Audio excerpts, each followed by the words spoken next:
So Bill, here we are, morning after Budget 2019. To start with, can you give us an overview of the headline numbers? Well, Elliot, look, it's been a pretty interesting budget. In fact, I'd have to say that the government's hit the trifecta.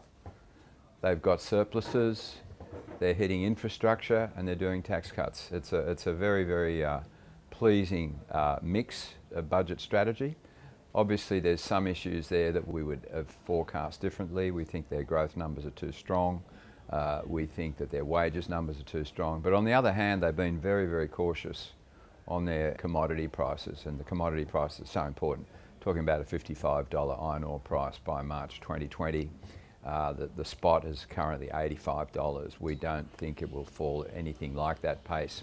And a similar cautious view on coal, and those two factors are really quite important.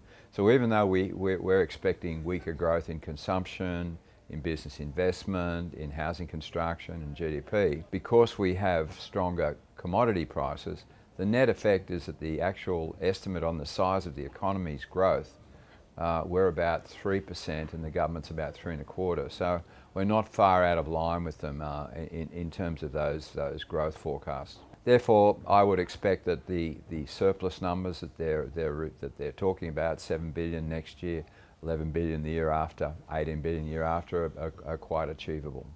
One point I would like to make is that there was genuine speculation that they'd be able to deliver a surplus in 18-19.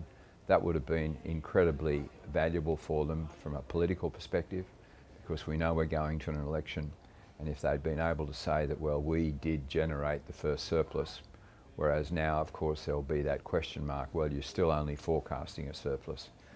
So it was a little surprising to me that they didn't pull out all stops to be able to talk about a surplus in 18-19, and I think there's factors around underspend on the NDIS and that have meant that the temptation to talk about a surplus in 18-19 was overcome by other issues.